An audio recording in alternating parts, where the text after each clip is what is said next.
Madaling araw nang itutok ko ang baril sa estatwa ng Birheng Maria sa gitna ng lumang plaza. Tahimik ang paligid, tanging ugong ng hangin at alingawngaw ng sarili kong hinga ang maririnig. Ang ilaw mula sa poste ay lumalagkit sa mukha ng rebulto, tila sinasadyang ipakita sa akin ang isang bagay na hindi ko pa kayang tanggapin. Kung totoo ka, bulong ko, pigilan mo ako.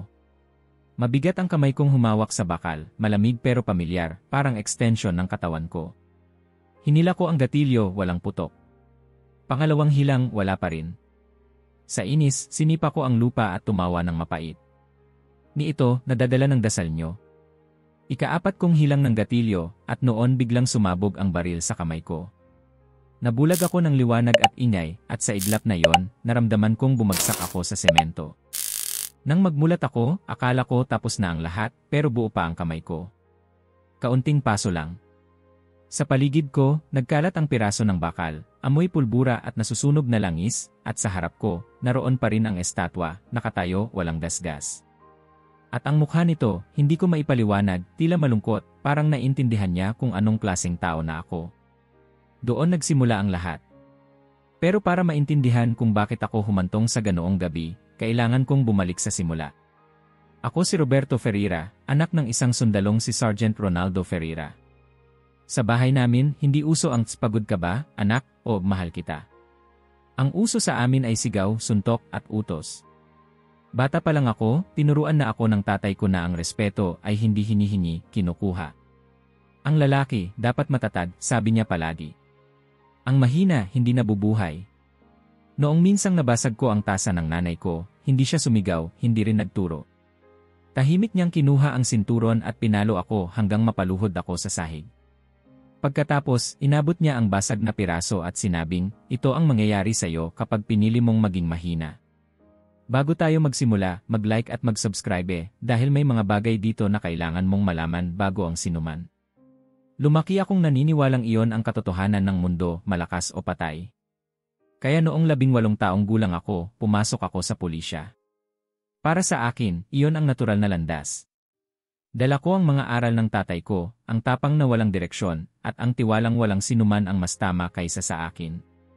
Sa loob ng 15 taon, naging sandata ko ang badge at baril. Sa bawat operasyon, bawat habulan, bawat sigaw ng tao sa kalsada, nararamdaman kong ako ang batas. Ako ang tagapagligtas. Ako ang Diyos ng kalsada. Ang mga tao sa distrito, kilala nila ako, si Ferreira, ang walang takot, ang hindi nag-aalangan. Kapag ako ang dumating, tapos na ang laban. Ngunit sa likod ng lahat ng iyon, may tahimik na bahay na madalas kong iwasan. Doon naghihintay si Sofia, isang babaeng tila sinadya ng langit para kontrahin ang lahat ng paniniwala ko. Una ko siyang nakilala sa kasal ng kaibigan kong pari sa barangay. Nakangiti siya habang nag-aayos ng bulaklak sa altar, magaan ang kilos, parang walang problema sa mundo. Ako, nakatayo sa labas, nakatingin, at hindi ko maintindihan kung bakit hindi ko maalis ang tingin ko sa kanya. Sa mga sumunod na buwan, niligawan ko siya sa paraang alam ko. Hindi ako sanay sa lambing, kaya ang lambing ko ay mga alok na sakay sa motorsiklo, mga paangka sa patrol, at mga tawag na, "Halika, kain tayo." Hindi ko siya kailanman narinig na nagtaas ng boses. Sa tuwing magtalo kami, lagi niyang sinasabing, "Hindi ko kailangang manalo sa'yo, Roberto. Gusto ko lang na maramdaman mong may ibang paraan bukod sa galit." Nang magpakasal kami, akala ko matututo siyang magbago. Akala ko matatauhan siya sa totoong buhay, na hindi napapawi ng dasal ang gutom, hindi napapakalma ng rosaryo ang kaguluhan. Pero hindi. Lalong tumibay ang pananalig niya. Sa bawat problema, dasal ang sagot. Sa bawat pagkakamali ko, dasal pa rin. Kapag lasing ako, nilalapitan niya ako at sinasabing, "Hindi ikaw to, Roberto. May kabutihan pa rin sa loob mo." Kapag pinagsisigawan ko siya, tahimik lang siya, pero sa umaga, may kandila sa kusina at may bulaklak sa tabi ng rebulto ni San Miguel. At sa tuwing nakikita ko yon, lalo akong nagagalit. "Hindi mo kailangan yang mga laruan mo," sigaw ko minsan, tinatapon ang rebulto sa basurahan. "Ako ang nagbabayad ng bahay na to. Ako ang nagpoprotekta sa inyo. Ako ang Diyos dito." Tahimik siyang tumingin sa akin. Walang luha, walang sagot, tanging tingin lang na hindi ko makalimutan, isang tingin na puno ng awa, hindi takot. "Hindi mo kailangang maging Diyos, Roberto," bulong niya. "Kailangan mo lang matutong maging tao." Sa mga panahong iyon, nagkaroon kami ng 2 anak, si Gabriel at si Larissa. Sa kanila ko unang nakita kung gaano kalayo ang pagitan ng mundong ginagalawan ko at ng mundong tinitirhan nila. Si Gabriel, mahiyain, malambot magsalita, laging humihingi ng payo sa ina niya. Si Larissa, malikot, mapagmahal, pero kapag naririnig na nagbabangayan kami ng ina nila, natatakpan ng unan ang tenga niya.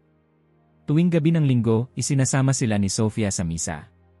Ako, naiwan sa bahay, nanonood ng balita, hawak ang bote ng serbesa. Isang gabi, habang pinapanood ko ang ulat tungkol sa isang engkwentro na ako mismo ang pinangunahan, lumapit si Gabriel. Tay, sabi niya, totoo po bang pinapatawad tayo ng Diyos kahit nagkakamali tayo?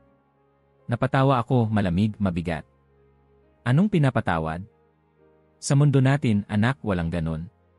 Pag nagkamali ka, tapos ka na. Tahimik lang siya. Pero nakita kong napayuko siya, parang biglang nawala ang isang bagay na dati niyang pinanghahawakan. Sa gilid ng mata ko, nakita kong umiiyak si Sofia. Hindi ko alam kung anong mas masakit, ang makita siyang umiiyak o ang marinig ang tunog ng sariling tawa ko sa gitna ng katahimikan ng bahay. Doon ko napagtanto na hindi ko lang sinisira ang pananampalataya nila. Sinisira ko silang lahat. Pero huli na.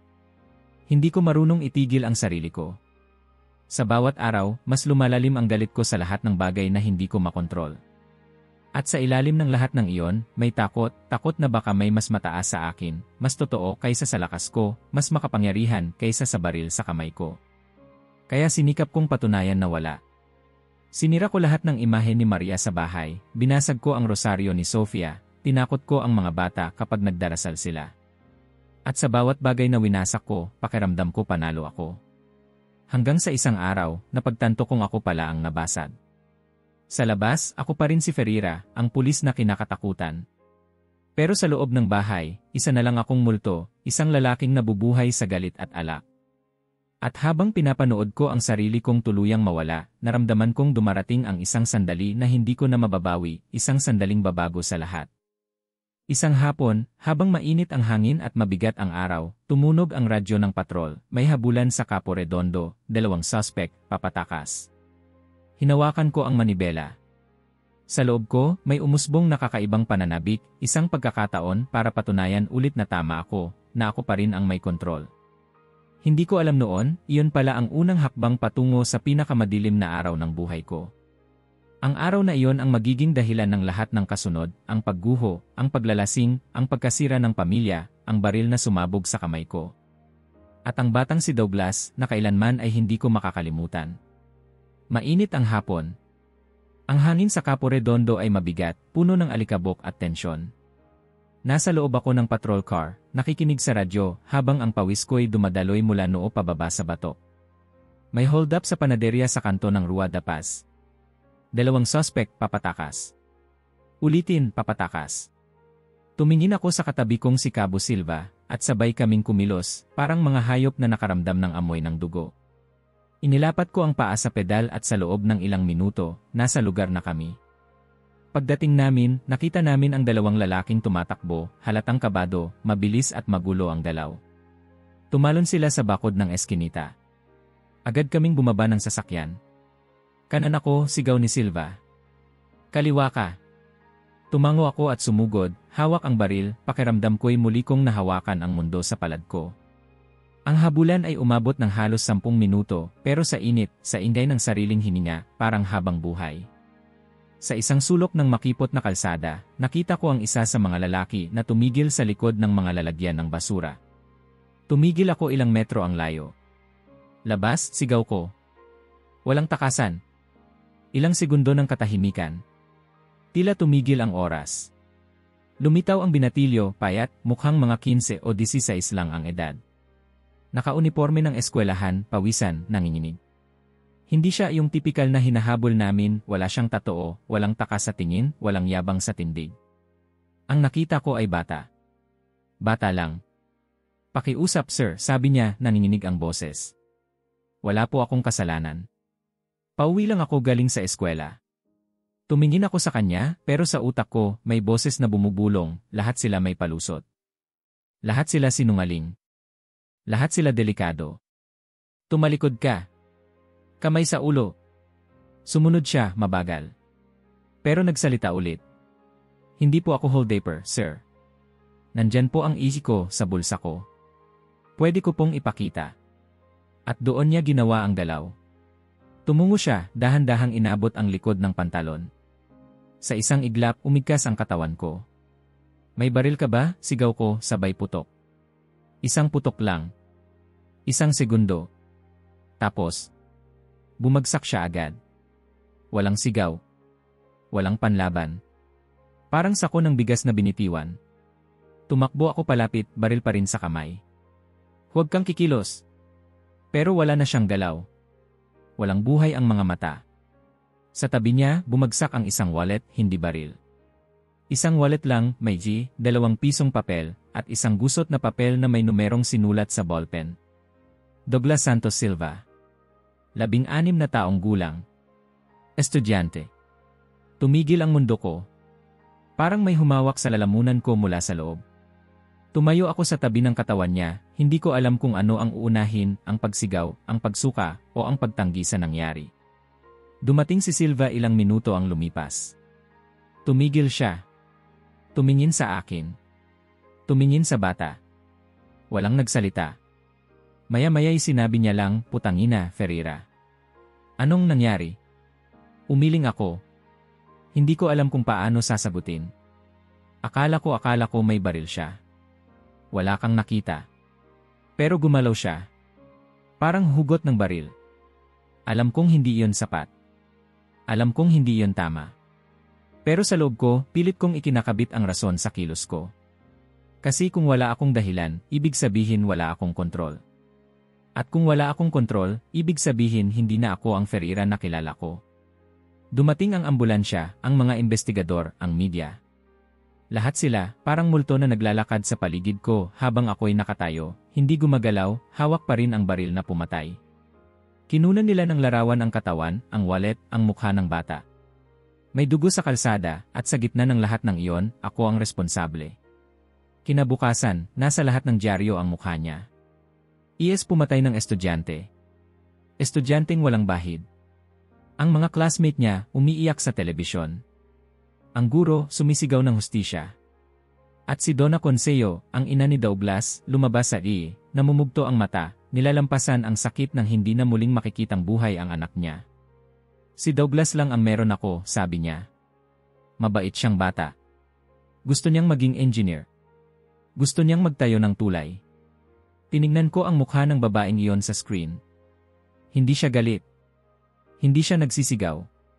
Pero ang lungkot niya ay parang martilyo na tumatama sa dibdib ko paulit-ulit. Sa likod ko, nakaupo si Sofia, tahimik, pero ramdam ko ang bigat ng tanong sa hangin. Roberto, bulong niya. Sigurado ka bang self-defense iyon? Sigurado ako, sagot ko agad. Mas mataas kaysa sa gusto kong tunog ng boses ko. Hindi mo ako kilala. Akala mo papatayin ko yung bata kung hindi ako naniniwalang may baril siya. Tahimik siya. Pero may nakita akong kakaiba sa mga mata niya. Hindi lang pangamba, takot. Hindi sa paligid, kundi sa akin. Sa mga sumunod na linggo, naging impyerno ang bawat araw ko. Pansamantalang sinuspinde, kinuyog ng media, binalikan ng mga reporter ang lahat ng dating reklamo laban sa akin. Brutalidad. Pang-aabuso. Mga hindi pinansin noon, pero ngayon ay nagiging ebidensya ng kung sino talaga ako. Sa bahay, halos hindi na ako kinakausap ni Sofia. Si Gabriel at Larissa, parang may lamat ang tingin sa akin. Minsan, dumating ako galing inuman, lasing, galit, at walang patutunguhan. Takot sila sa'yo, sabi ni Sofia. Takot na sila sa tatay nila. Isang gabi, nagalit ako sa kanya ng husto. Sigaw. Bato ng bote. Hawak ng braso. Hindi ko siya sinaktan, pero muntik na. Tumigil siya, nakatingin sa akin na parang hindi na niya ako kilala. At sa totoo lang, hindi ko na rin kilala ang sarili ko. Hindi ikaw to, sabi niya. Pero baka yan ka na ngayon. Hindi ako sumagot.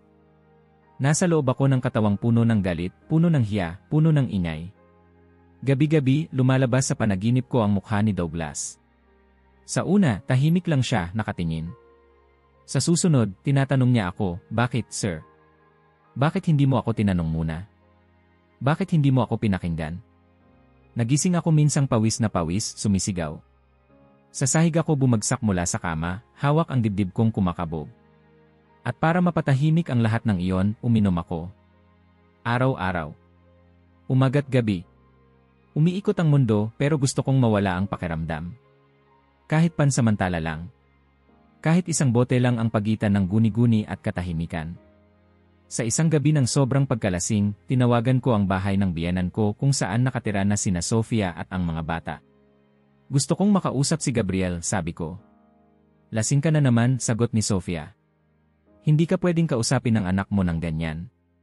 Karapatan kong makita sila, sigaw ko. Hindi habang ganito ka, sagot niya malamig. Hindi habang sinisigawan mo ako sa telepono na parang hindi mo kami pamilya. Tumahimik ako. Nakatitig sa dilim ng kwartong inuupahan ko. Ang mga bote sa sahig. Ang pawis sa likod ko. At ang etyo ng tinig ni Sofia, hindi ikaw ang ama na dapat nilang makilala. Doon nagsimula ang mga gabi na hindi ko na alam kung gising pa ako o nananaginip. Amoy ko na lang ang rosas, hindi ko alam kung totoo. Parang may presensya sa paligid.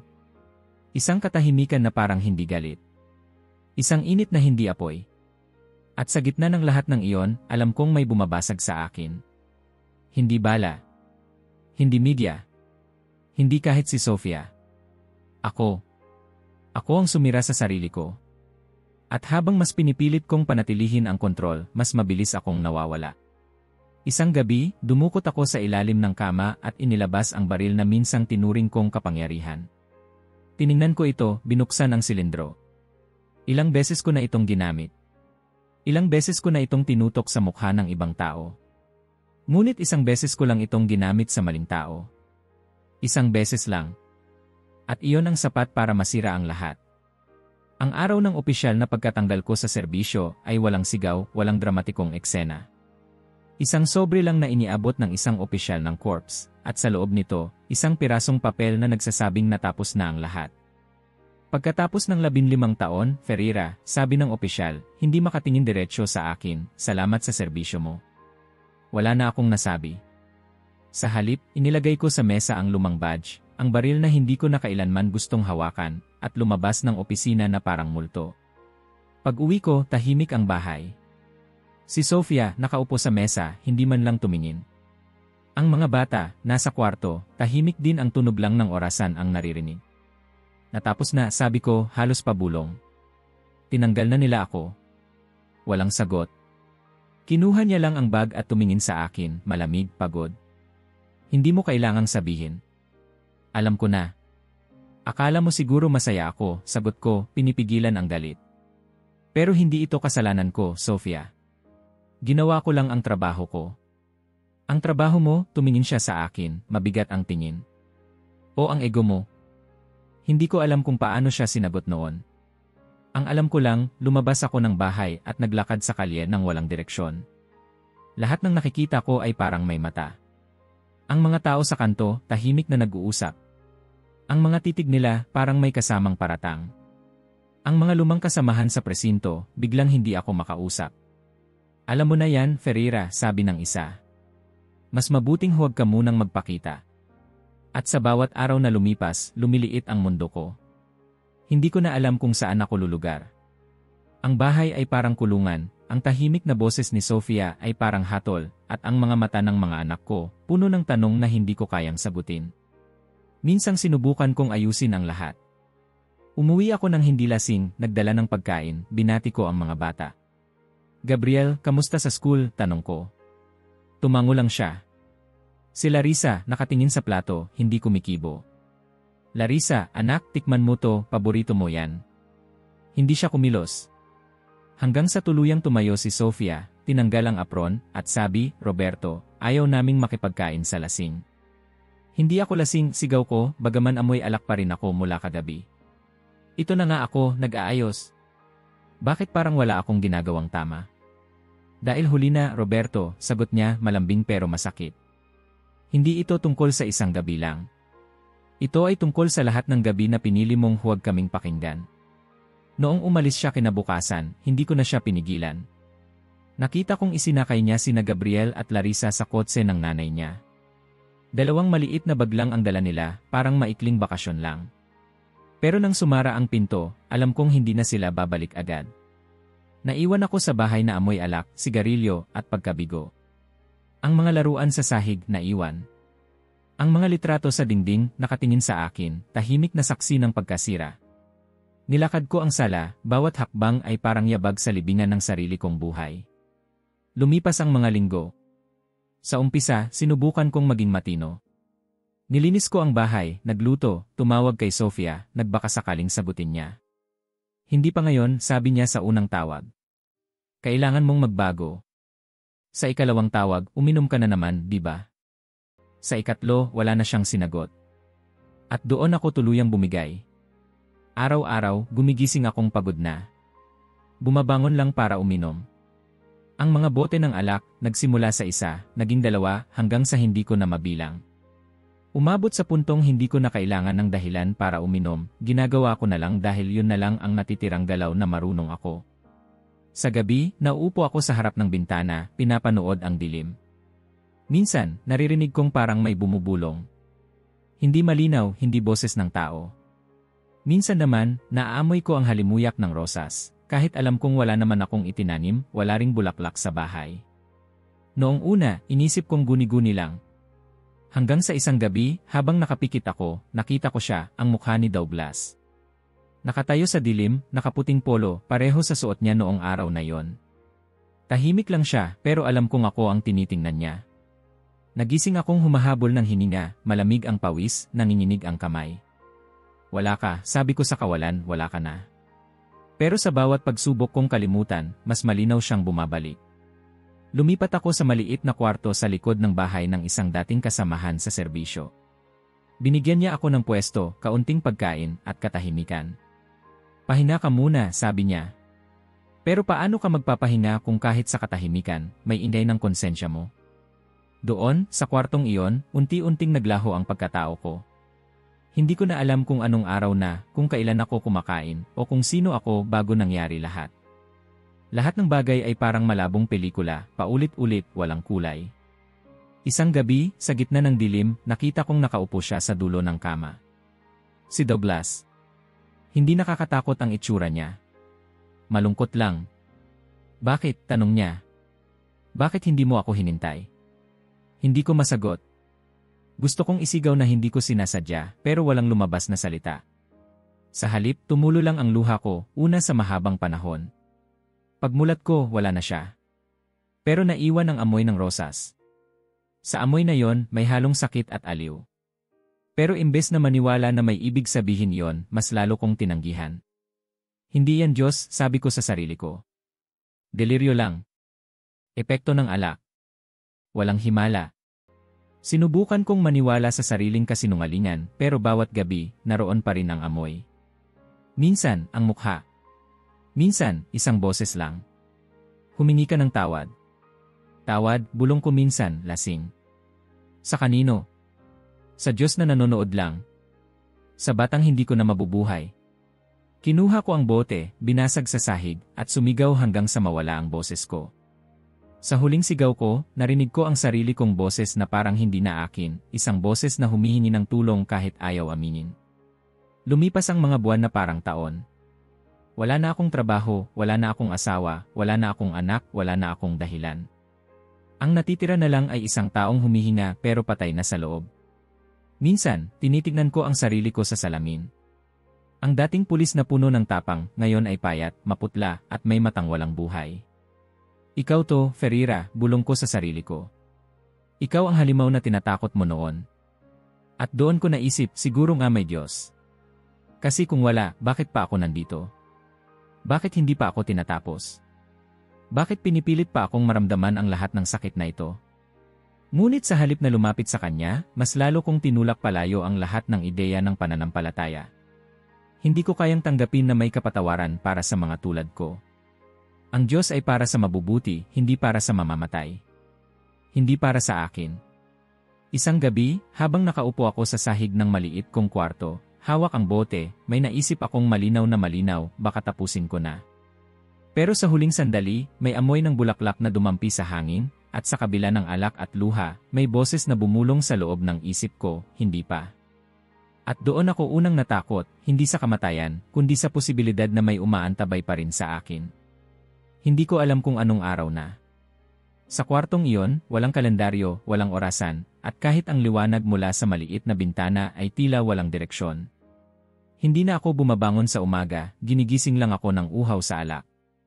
Ang mga bote sa ilalim ng kama ay parang mga patay na ebidensya ng bawat araw na pinili kong mabuhay bilang anino. Isang gabi wala na akong pera.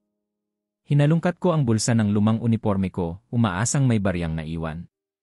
Isang 50 sentimos lang ang nakuha ko, hindi man lang sapat para sa isang tagay. Naupo ako sa sahig, nanlalambot, lasing pa sa kahapon pero gutom na sa panibagong basag. Doon pumasok ang galit, galit sa mundo, galit kay Sofia, galit sa Diyos na hindi ko kinikilala pero patuloy kong sinisisi. Tumayo ako, nanginginig pa ang mga tuhod, pero may siglang hatid ng galit. Hinugot ko ang baril mula sa ilalim ng lumang aparador. Hindi ko na alam kung bakit hindi ko pa ito itinapon. Baka parte pa rin ng katauhan kung ayaw kong pakawalan. O baka, sa malalim na bahagi ng utak ko, alam kong kailangan ko ng huling sagot. Naglakad ako papunta sa plaza. 2:00 ng madaling araw. Ang mga ilaw ay kumikislap, ang hangin ay malamig pero hindi nakakapresko. Tahimik ang paligid, walang dumaraan, walang tahol ng aso, walang kahit anong palatandaan ng buhay, kundi ang hakbang kong pabigat ng pabigat. Nang marating ko ang gitna ng plaza, naroon pa rin siya, ang estatwa ng Birheng Maria, nakatayo sa ibabaw ng batong altar, palibot ng mga tuyong bulaklak at mga kandilang matagal nang namatay. Humakbang ako palapit, tinanggal ang baril sa baywang, at tinutok sa rebulto. Ikaw ba talaga ang pinagdarasal nila? Tanong ko, garalgal ang boses. Ikaw ang tinatawag ng asawa ko gabi-gabi, habang ako, nabubulok sa dumi at alak. Natawa ako. Isang mapait na tawa, walang kaluluwa. Kung totoo ka kung meron kang ang awa, nasaan ka noong pinatay ko ang batang yon? Nasaan ka nang mawala ang lahat sa buhay ko? Itinaas ko ang baril. Ngayon, gusto kong malaman kung totoo ka. Gusto kong malaman kung ikaw ay higit pa sa jeso at pintura. Hinila ko ang gatilyo. Walang putok. Putangina, bulong ko. Hinila ko ulit. Wala pa rin. Tumayo ako ng tuwid, mas mahigpit ang hawak sa baril, mas madiin ang galit sa dibdib. Huwag mong sabihin natatakot kang mabaril. Hinila ko ulit ang gatilyo. 3 beses. Wala pa rin. At sa ika-4 na kalabit, sumabog ang baril. Isang tunog na parang kidlat, parang bomba, isang putok na yumanig sa buong katawan ko. Tinamaan ako ng alon ng init, tinapon ako pabalik, at napaupo ako sa sahig ng plaza, namamanhid ang mga kamay at tenga. Ang mundo ay umikot, ang paningin ko ay parang naligo sa alikabok ng gabi. Huminga ako ng malalim. Akala ko duguan ang kamay ko. Akala ko wala na akong palad. Pero nang tiningnan ko, may kaunting paso lang. Walang sugat. Walang bali. Walang putol. Sa paligid ko, nagkalat ang mga piraso ng metal, ang baril, na minsang naging simbolo ng lahat ng kapangyarihan ko, ngayon ay durog, parang laruan. Tumingala ako. Ang rebulto ng Birheng Maria ay hindi man lang nasaling. Wala ni gasgas. Wala ni alikabok sa puting mukha niya. At doon ko siya nakita. Hindi sa literal, hindi sa milagro ng mata. Pero sa isang iglap, parang may pagbabago sa ekspresyon ng mukha ng rebulto. Tila ba malungkot siya? Hindi galit. Hindi mapanghusga. Kundi malungkot, isang lungkot na hindi ko maintindihan pero ramdam ko sa puso ko. Ang bigat sa dibdib ko ay bumagsak, parang binuksan ng biglang hangin. At sa unang pagkakataon sa matagal na panahon na paiyak ako. Hindi ang pag-iyak ng lasing, hindi ang hagulgol ng taong gusto lang ng awa. Kundi ang pag-iyak ng isang taong tuluyang nawasak, walang natira, walang kayang ikubli.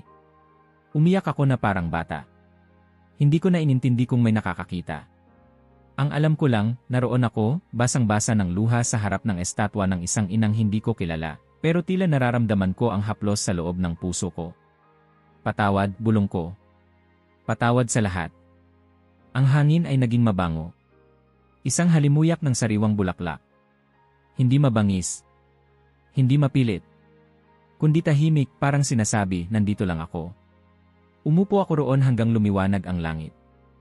May ilang taong dumaan, tinignan ako, pero walang nagsalita. Hanggang sa lumapit ang isang matandang babae, dala ang isang termos ng tubig.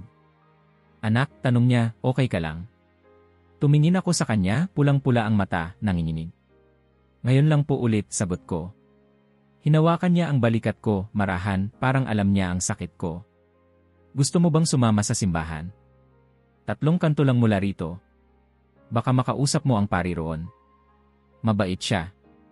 Marunong makinig. Tumango ako.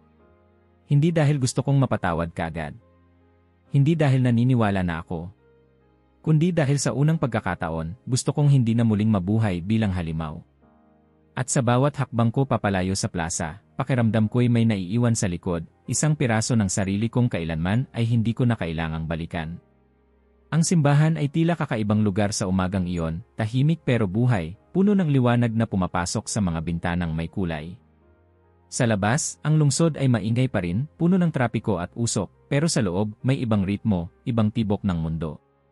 Nakaupo ako sa huling bangko, amoy kandila, kahoy, at insenso. Hindi ako sanay sa ganitong katahimikan, parang binabasa ng paligid ang kaluluwa ko. Pagkatapos ng misa, lumapit sa akin ang pari, matangkad, payat, may mabagal na kilos, parang sanay makinig bago magsalita. Ako si Padre Francisco, sabi niya, nakangiti, walang tanong, walang paghuhusga. Ikaw ang lalaki sa plaza kagabi, hindi ba? Napayuko ako. Padre. Ako nga po. Tumango siya, walang ibang sinabi. Halika sa opisina ko. Kape lang, walang sermon. Sa maliit niyang opisina, amoy lumang papel at libro. Umupo ako sa kaharap niyang silya, hawak pa rin ang sugatang kamay. Hindi ko alam kung bakit nandito ako, sabi ko, halos pabulong. Hindi ako naniniwala sa Diyos. Pero nandito ka pa rin, sagot niya. Baka hindi mo kailangan maniwala agad. Minsan sapat na ang pagod para hanapin siya. Tahimik ako. Hindi ko alam kung paano ko ikukwento ang lahat, pero nang magsimula akong magsalita, hindi na ako tumigil. Isinalaysay ko ang lahat, mula sa pagpatay ko kay Douglas, hanggang sa pagbagsak ng buhay ko, hanggang sa gabing muntik ko nang wasakin ang rebulto sa plaza. Habang nagsasalita ako, hindi siya kumikibo. Tanging mga mata lang niyang kalmado, parang sinasabing ituloy mo lang. Nang matapos ako, nagtagal ang katahimikan. Padre, tanong ko, may kapatawaran ba para sa isang katulad ko? Hindi ko alam, sagot niya sabay ngiti. Pero alam kong walang imposible sa awa ng Diyos. Minsan, siya mismo ang gagawa ng paraan para mas maunawaan mo yan. Binigyan niya ako ng papel, isang listahan ng mga pulong ng Alcohólicos Anónimos sa simbahan. Hindi mo kailangang magdasal, Ferreira, sabi niya. Kailangan mo lang makinig. Sa mga kwento nila, baka marinig mo rin ang sarili mo. Ang unang pulong na dinaluhan ko ay kakaiba. Lalakit babae ng iba't ibang edad, lahat may hawak na kape, lahat may bitbit na mabibigat na kwento. Ako si Marcos, sabi ng isa. 1 taon na akong hindi umiinom. Pagkatapos, isa-isa silang nagsalita, mga istorya ng pagkawala, pagkakasala, at muling pagtatayo. Nang ako na ang tinawag, hindi ko alam ang sasabihin. Ako si Roberto, mahina kong sabi. At lasing ako halos araw-araw sa loob ng 2 taon. Tahimik sila. Walang tawa, walang bulong. Isang babae ang ngumiti, marahan. Salamat sa pagdating, sabi niya. At doon ko lang napagtanto na yon ang unang pagkakataon sa mahabang panahon na may nagsabing salamat sa akin. Lumipas ang mga linggo, naging bahagi ng ritual ko ang simbahan at ang mga pulong. Sa araw, tumutulong ako sa simbahan bilang tagalinis, ako ang nag-aayos ng upuan, nag-aalis ng mga patay na bulaklak sa altar, at nagwawalis ng bakuran. Sa gabi, nakikinig ako sa mga kwento ng mga taong katulad kong nawalan. Si Padre Francisco, kahit abala, palagi akong binabati. Ayos ka lang ba ngayon? Tanong niya minsan. Hindi ko alam, Padre, sagot ko. Pero hindi na ako lasing. Minsan, anak, sapat na yon, sabi niya. Unti-unti, nagbago ang mga gabi ko. Hindi na ako sinusundan ng sigaw ni Douglas sa panaginip. Minsan, nakikita ko pa rin siya, pero ngayon, tahimik na. Nakaupo sa isang bangko, nakatingin sa akin, parang sinasabing ituloy mo. At tuwing nagigising ako, may amoy ng bulaklak sa hangin, katulad noong gabi ng plaza. Hindi ko alam kung totoo, pero sa halip na matakot, may kapayapaan akong nararamdaman. Sa isang umaga ng linggo, nagpa siya akong tawagan si Sofia. Mahina pa ang boses ko sa kabilang linya, nanginginig.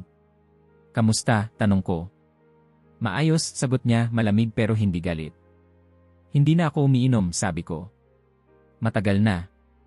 Marami ka nang sinabi noon, Roberto, sagot niya, mahinahon. Pero tingnan natin kung may kasunod ang mga salita mo. Tinanggap ko yon. Hindi ko siya sinisisi. Ang mahalaga, nakarinig siya. Naramdaman kong may pinto pa ring nakabukas, kahit gaano kaliit.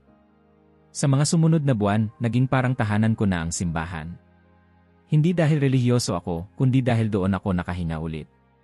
Kapag tinatanggal ko ang mga tuyong dahon sa pasyo, o pinupunasan ang mga upuan, pakiramdam ko ay may nililinis din akong bahagi ng sarili ko. Ang mga tao, unti-unting natutong ngumiti sa akin. May mga batang naglalaro sa labas, minsan nag-aabot ng tinapay o tubig. Tito Roberto, sigaw nila. At sa tuwing naririnig ko yon, parang gumagaan ang loob ko. Isang araw, habang nag-aayos ako ng mga kandila sa altar, lumapit si Padre Francisco. Ang mga bulaklak na nilalagay mo, amoy rosas, sabi niya. Saan mo kinukuha yon? Hindi ko alam, Padre, sagot ko. Minsan pagising ko, amoy rosas na ang paligid. Ngumiti siya. Minsan, pag may amoy ng bulaklak sa gitna ng hirap, baka may umaalala sa iyo mula sa taas. Hindi ko na siya sinagot, pero sa loob ko, may munting pag-init na hindi ko maipaliwanag. Pagkaraan ng 6 na buwan, tinawagan ako ni Sofia ulit. Gusto kang makita ni Gabriel, sabi niya. Pero gusto kong malinaw tayo, wala pa tong tungkol sa atin. Tungkol ito sa anak mo. Salamat, sagot ko, halos mapaluha. Nagkita kami sa isang parke. Si Gabriel, mas matangkad na, mas seryoso. Hindi siya agad lumapit. Ako ang unang nagsalita. Kamusta ang eskwela? Maayos, sabi niya, hindi tumitingin. Tahimik kami ng ilang minuto bago niya tinanong, Tatay, bakit mo ginawa yon noon? Hindi ko alam kung paano sasagutin. Akala ko tama ako, sabi ko. Pero mali pala. At sa lahat ng pagkakamali ko, yan ang pinakamasakit. Tumango lang siya, at bago kami maghiwalay, marahan niya akong niyakap. Gusto kong maniwala, Tay, sabi niya. Pero sana totoo na to. Pag-uwi ko sa simbahan, umupo ako sa huling bangko. Tahimik akong nagdasal, hindi ng panalangin ng mga banal, kundi ng isang lasing na natutong humingi ng tulong. Kung may nakikinig, sabi ko, salamat. Hindi ko alam kung saan ako patutungo, pero ayokong bumalik sa dati. At sa katahimikan, amoy rosas ulit. Ngayon ko lang naintindihan, ang pananampalataya pala, hindi laging paniniwala. Minsan, ito ay simpleng desisyong bumangon ulit kahit ayaw mo na. At sa unang pagkakataon, naramdaman kong kaya kong mabuhay hindi dahil malakas ako, kundi dahil marunong na akong humingi ng tulong. Hindi ako nakatulog buong gabi. Sa dibdib ko, may bigat na hindi mailarawan. Isang anyo ng kaba na parang may humihigpit na lubid sa paligid ng leg ko. Nang tingnan ko ang orasan, 5:00 pa lang ng umaga. Tahimik ang paligid, at sa likod ng simbahan, marahan na akong naglakad, parang hinihila ang sarili papunta sa isang lugar na matagal ko nang iniiwasan. Bitbit ko lang ay isang piraso ng papel kung saan nakasulat ang address. Maraming beses ko na itong tinitigan noon, pero ngayon lang ako may lakas ng loob para puntahan. Ang bahay ay nasa gilid ng isang burol, maliit, gawa sa pinagtagpi-tagping hollow blocks at kahoy, pero maayos. Sa harap nito ay may tanim na rosas, kulay puti. Huminga ako ng malalim bago kumatok. Lumipas ang ilang segundo bago bumukas ang pinto. Si Donna Conceyo, mas matanda kaysa noong huli ko siyang nakita sa telebisyon, pero ramdam kong iyon ay dahil sa lungkot, hindi sa edad. Tumingin siya sa akin, matagal, walang salita. Ako po si Roberto Ferreira, sabi ko, mababa ang boses. Ako po ang pumatay kay Douglas. Tahimik pa rin siya. Hindi niya ako sinugod. Hindi niya ako isinumpa. Tiningnan lang niya ako, diretsyo, hanggang sa tumango siya ng bahagya at sinabing, alam ko. Gusto ko po sanang hindi ko natapos ang pangungusap. Naubos ang salita. Nabura ng hiya ng bigat ng mga taon ng pagdadala ng kasalanan. Upo ka, sabi niya, sabay turo sa lumang upuang kahoy sa may pasilyo. Umupo ako, hindi alam kung saan ilalagay ang kamay, kung paano upo nang hindi mukhang desperado o makapal ang mukha. Bakit ka nandito? Tanong niya, diretsong tanong, pero hindi mapanakit. Gusto ko pong humingi ng tawad. Hindi ko po alam kung may saysay pa yon. Alam kong walang babalik. Pero wala pong araw na lumipas na hindi ko naalala ang mukha ng anak nyo. Tumango siya. Ganoon ba? Opo, sagot ko. Lagi ko siyang napapanaginipan. Lahat po ng nangyari sa buhay ko simula noon, lahat ng pagkasira, lahat ng sakit, parang kabayaran. Pero alam kong kahit anong hirap ko, hindi pa rin sapat. Tahimik ulit. Ang katahimikan ay parang salamin ng mga hindi na kayang sabihin. Hanggang sa narinig ko siyang huminga ng malalim. Akala mo ba, anak, hindi ko gustong magalit, bulong niya. Gusto kong isigaw sa mundo kung gaano kasakit. Gusto kong durugin ka. Gusto kong malaman mo kung anong pakiramdam na hindi na uwi ang anak mo. Pero habang buhay akong may galit, habang araw-araw ko iyang binubuhat, para ko na ring pinatay ang sarili ko. Napatingin ako sa kanya at sa kanyang mga mata, nakita ko hindi galit kundi pagod. Isang uri ng sakit na hindi na kailangan ng salita. Hindi kita pinapatawad dahil karapat-dapat ka, sabi niya. Pinapatawad kita dahil ayokong mamatay na may lason pa rin sa puso ko. Hindi ko na napigilan. Bumagsak ang luha ko. Hindi na ako umiyak, humagulgol ako. Hawak ko ang tuhod ko, nakayuko, habang binabaha ng luha ang sahig. Parang lahat ng taon ng galit, ingay, alak, at paninisi ay sabay-sabay na bumagsak. Hindi niya ako nilapitan. Hindi niya ako niyakap. Pero nanatili siyang nakaupo sa tabi ko, katahimikang mas malakas pa sa kahit anong sermon. Matagal kaming ganon. Hanggang sa makabawi ako ng hininga at makapagsalita. Maraming salamat, sabi ko. Hindi ko alam kung anong gagawin ko sa kapatawarang to, pero gusto kong gawin itong simula. Wala na si Douglas, sagot niya, mahina pero malinaw. Pero marami pang batang parang siya. Kung talagang gusto mong gawin itong simula, hanapin mo sila. Tulungan mong huwag silang matulad sa kanya. Tumango ako. Walang pangakong salita. Pero sa puso ko, may apoy na muling nagliyab, hindi ng galit, kundi ng hangaring itama ang kayapang itama. Pag-alis ko sa bahay niya, iba na ang hangin.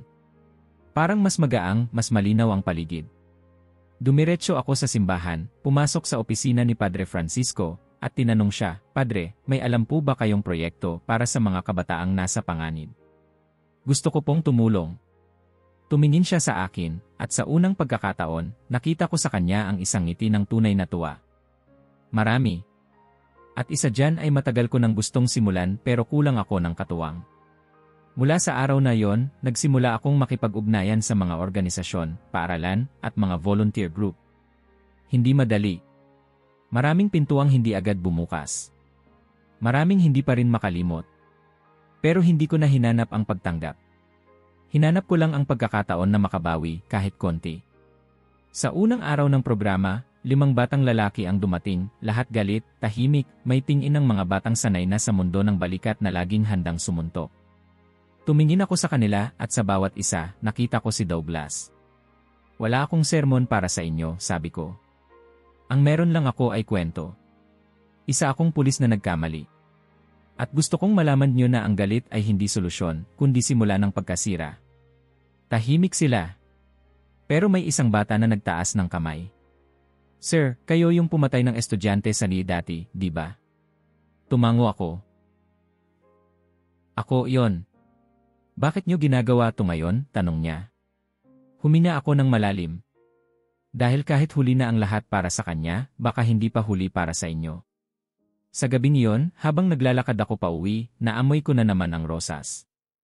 At sa langit, may bituin, isang patunay na kahit sa pinakaitim na gabi, may liwanag pa ring pwedeng bumalik. Ang liwanag ng araw ay tumatama sa lumang bintana ng opisina ng NIE sa Villa San Pedro. Doon, sa loob ng isang maliit na silid na amoy papel, kape, at pintura ng pader, nakaupo ako sa harap ng 3 taong halos hindi tumingin sa akin. Si Marcos, ang tagapamahala ng programa para sa kabataang at risk, ay malaki ang katawan, may bigoteng parang laging galit, at malamig tumingin.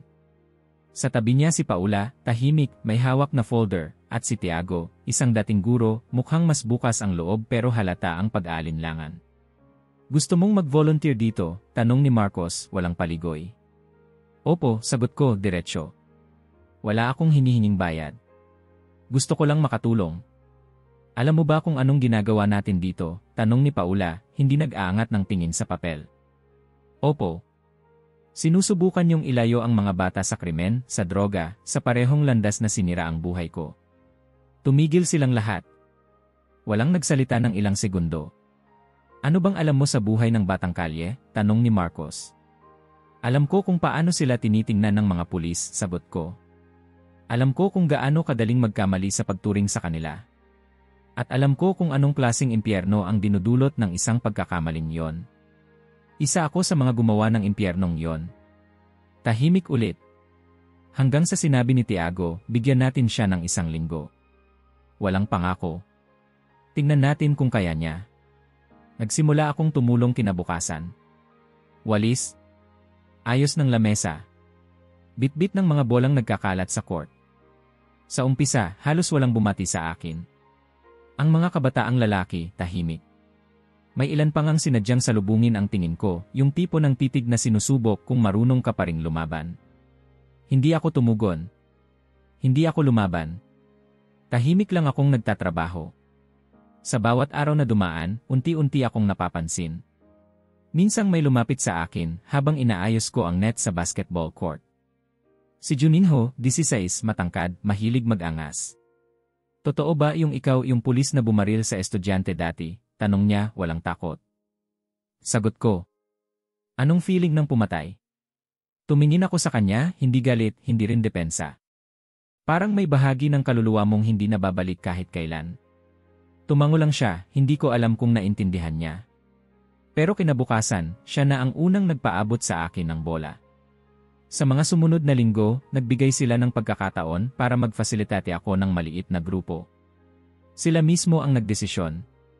Hindi dahil sa anong galing ko, kundi dahil nakikita nilang hindi ako nagsisinungaling. Walang magic sa kwento ko, sabi ko sa unang session. Wala ring happy ending. Pero kung may matututuhan kayo sa pagkakamali ko, baka yon na ang pinakamatinong silbi ng buhay ko ngayon. Nagsimula akong magbahagi kung paanong ang galit ko sa mundo ay galing sa takot, kung paanong ang tatay kong sundalo ay nagturo sa akin na ang emosyon ay kahinaan, at kung paanong sa kakapilit kong maging malakas, nauwi ako sa pagiging halimaw. Ang mga kwento ko ay hindi sermon. Hindi ko sila tinuturuan. Kinukwento ko lang kung paano ko sinira ang sarili ko at paano ko sinusubukang buuin ulit kahit wala ng orihinal na piraso. At sa bawat kwento, mas lumalalim ang katahimikan sa loob ng kwarto. Hindi dahil nabibigla sila, kundi dahil naintindihan nila. Dahil nakikita nila ang sarili nila sa pagkabigo ko. Isang gabi, matapos ang session, nilapitan ako ni Kayo, isa sa mga pinakamatitigas sa grupo. Alam mo, sir, sabi niya, hindi ko alam kung maniniwala pa ako sa Diyos. Pero pag nakikita kita, naiisip ko baka pwede pa rin kaming magbago. Sa gabi ring iyon, habang naglalakad ako pa uwi, may nag-text si Sofia. Gabriel, gustong makipagkita ulit. Larissa rin. Bukas sa parehong lugar. Agad akong sumagot. Salamat. Kinabukasan, nakita ko silang dalawa sa parke. Si Gabriel mas lumapit ngayon. Si Larissa, nakangiti pero may bahid pa rin ng pag-ingat. Naupo kami sa damuhan, may dalang prutas si Sofia. Tahimik siya, pinapanood lang kami. Larissa, sabi ko, naalala mo ba nung maliit ka pa, gusto mong maging astronaut? Ngumiti siya. Hindi astronaut, piloto. Tumawa ako. Na pala. Piloto. Kasi gusto mong lumipad palayo sa lahat ng ingay. Tahimik siyang tumango pero may ngiti na. Si Gabriel, pinasa sa akin ang sketchbook niya. Mga drawing ng lungsod, ng tao, ng kalsada. May isa, rebulto ng Birheng Maria sa plaza. Tay, ikaw ba to? Tanong niya, sabay turo sa maliit na figura sa gilid. Baka nga, sagot ko, at kinurot ko ang mata para hindi tumulo ang luha. Si Sofia, hindi nagsalita buong oras. Pero bago kami maghiwalay, lumapit siya sa akin. Nakikita ko na sila ulit. Yung dati nilang sigla. Hindi ko alam kung saan ito patungo, Roberto. Pero may pagbabago. Hindi ko rin alam, sagot ko. Pero wala na akong ibang gustong gawin kundi panindigan to. Pag-uwi ko, tahimik akong umupo sa maliit kong kama sa likod ng simbahan. Nakapatay ang ilaw. Bintana lang ang bukas, at ang liwanag ng buwan ay parang basang belo sa sahig. Amoy rosas. Hindi matapang. Hindi pilit. Parang paalala lang na kahit anong dungis ng nakaraan, may pag-asang mabango pa rin ang bukas. At doon ko naintindihan, ang pagbabagong totoo ay hindi isang araw ng liwanag. Isa itong mahaba, mabigat, at masakit na lakad. Pero bawat hakbang ay mahalaga. At kung sa bawat kwento ko, may isang batang makakaiwas sa pagkakamaling katulad ng akin, siguro, doon pa lang, may saysay na ang lahat. 5 taon na ang lumipas mula noong huling putok ng baril ang sumira sa lahat ng akala kong ako. At sa 5 taon na yon, unti-unti akong binuo ng mga piraso ng pagkakamali, ng pagpapakumbaba, ng mga gabi ng pagtahimik, at ng mga taong hindi kailanman ko inakalang magiging bahagi ng muling pagbangon ko. Ngayon, tuwing umaga, gumigising ako bago sumikat ang araw. Maaga ako sa ene, hindi na bilang tagalinis, kundi bilang opisyal na tagapamagitan sa programa para sa mga kabataang nasa panganib. Nakasuot ako ng polo na may logo ng institusyon, hindi uniforme ng pulis, kundi ng taong nakikinig, hindi sumusunod sa utos kundi sa pangangailangan. Ang silid ay puno ng ingay ng mga batang nagbibiro, naglalaro, at minsan, nagsisigawan. Pero hindi ito kaguluhan. Ito ang musika ng buhay. Kapag may bagong dating, si Marcos na ngayon ay matalik kong kaibigan, ay palaging nagpapakilala sa akin bilang, ito si Roberto. Isa siya sa mga dahilan kung bakit buo pa tong proyektong to. Wala pa ring araw na hindi ko naiisip si Douglas. Sa bawat batang tumatawid sa harap ko, naaalala ko ang mukha niya, kabataan, takot, walang kalaban-laban. Pero ngayon, hindi na ito multo. Isa na itong paalala. Biyernes ng hapon, lumalabas ako ng opisina at dumidiretso sa sementeryo. Walang palya. Hindi ito penitensya. Isa itong pagpapaalala sa sarili. May dala akong isang tangkay ng puting rosas at nauupo ako sa tabi ng puntod. Kamusta ka, Douglas? Sabi ko palagi. Maraming nangyari ngayong linggo. Minsan, kinukwento ko kung gaano kahirap ang bagong batang napasok sa grupo. Minsan, kung paano natuto si Gabriel maggitara o kung paanong si Larissa ay gustong mag-aral ng social work. Minsan, wala akong sinasabi, nakaupo lang ako, nakatingin sa pangalan niya sa lapida, iniisip na kahit wala na siya, nakapag-iwan siya ng pagbabago sa mundo. Sofia at ako ay muling nagsama, hindi agad, hindi rin madali. Sa una, parang 2 estranghero sa parehong bahay. Pero sa bawat araw na hindi ko sinayang, sa bawat gabing pinili kong umuwi ng maaga, sa bawat sandaling inunawa ko siya, kaysa piliting unawain ako, muling bumukas ang puso niya. Isang linggo ng umaga, habang nag-aayos ako sa sala, lumapit siya sa akin. May misa mamaya. Gusto mo bang sumama? Wala siyang pilit. Wala siyang sermon. Isa lang yung paanyaya. At tumango ako. Hindi dahil sa obligasyon, kundi dahil sa pasasalamat. Sa simbahan, hindi ako palaging nakaluhod. Minsan, nakaupo lang ako, tahimik. Tinitingnan ang liwanag mula sa bintana, iniisip kung paanong dati, wala akong paniniwala sa kahit anong hindi ko mahawakan.